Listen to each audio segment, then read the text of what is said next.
Picture this. A man walks into a coffee shop wearing a gray t-shirt and faded jeans. Nobody notices him.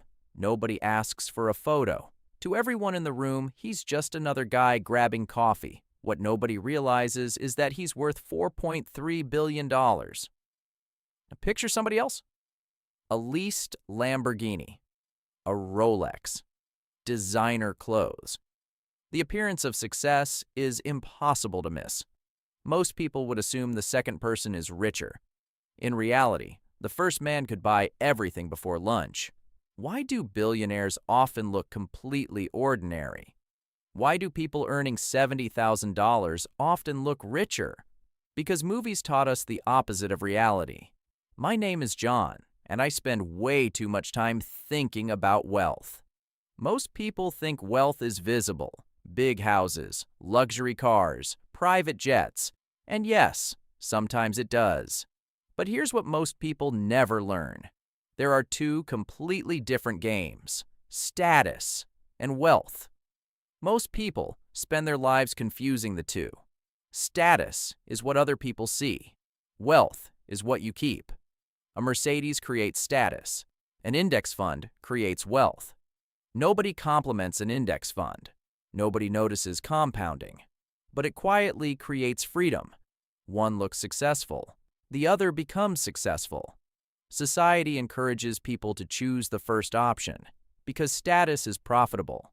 Real wealth isn't profitable for corporations. Think about every ad you've ever seen. Nobody markets financial freedom. Nobody markets emergency funds. Nobody posts retirement accounts on social media. Companies sell status because status creates spending. The billionaire understands something different. Attention is expensive.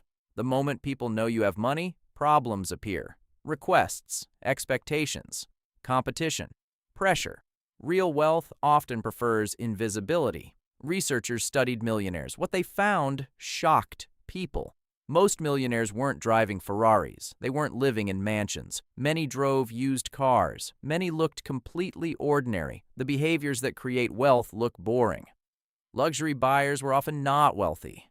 They were the aspiring wealthy, the people trying to signal success. And that distinction changes everything. Now, here's where this conversation starts getting uncomfortable. If wealth and status are different, why do people spend so much trying to look wealthy? Why are people financing luxury cars they can't afford? Why do people earning $70,000 sometimes look richer than millionaires? The answer has almost nothing to do with money. It has everything to do with psychology. Humans are status-seeking creatures. Long before banks existed, status mattered. Status meant better access to food and protection. Your brain evolved in that environment. The software inside your skull hasn't updated. Your brain still desperately wants status. Corporations figured this out. Entire industries monetize that desire. Think about a Rolex. A Rolex tells time. So does a $50 Casio. Both solve the same problem. Yet one costs more than a car. Why? Because you're not buying timekeeping. You're buying signaling. You're buying a message. I'm successful. I'm important. I've made it. Luxury products are communication devices. Their value is social. The price is part of the product. Higher prices often make them more desirable. Economists call these Veblen goods. Products desired because they're expensive. That sounds irrational, but it perfectly matches human psychology. Status only works if it's difficult to obtain. If everyone owned a Rolex, nobody would care. Exclusivity is the point. Here's where the trap begins. Social signaling creates a powerful illusion. The illusion that looking wealthy equals being wealthy. Social media turned this illusion into a global industry. Humans once compared themselves to 100 people. Today, they compare themselves to millions. Every day you see exotic cars and penthouses. Even when you know it's filtered, even when you know it's staged, your brain still responds emotionally. Your subconscious processes status automatically. It sees hierarchy. It starts making comparisons. Psychologists call this relative deprivation, the feeling that you're falling behind. Not because your life got worse, but because someone else's appears better. Someone gets a raise and still feels poorer. Why? Because somebody on Instagram bought a Ferrari. The comparison changed, not reality. That feeling is incredibly profitable. Because once people feel behind, they spend. Not to solve financial problems, to solve emotional problems. The luxury purchase isn't about the object, it's about the feeling of catching up, the feeling of proving something. Unfortunately, that feeling never lasts, because status is relative. Buy a BMW, someone has a Porsche. Buy a Porsche, someone has a Lamborghini. Buy a Lamborghini, someone has a jet. The ladder never ends, which means status consumption never satisfies. Psychologists call this hedonic adaptation. Extraordinary becomes ordinary. Your brain immediately wants the next upgrade.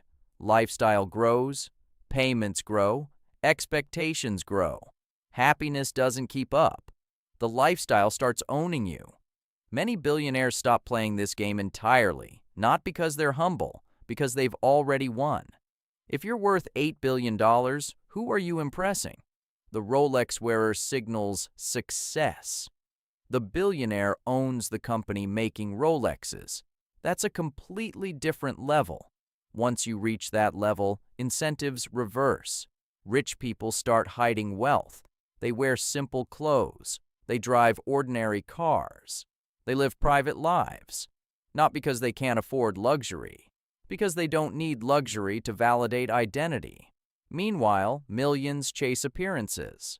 This creates one of society's greatest paradoxes. The people most obsessed with looking rich often can't afford it. The people who can afford anything often don't care. That's the luxury trap. It convinces people to spend wealth they haven't built yet, to signal success they haven't achieved yet. Every dollar spent appearing wealthy is a dollar not invested. And that's how status quietly delays financial freedom. Like and subscribe for more.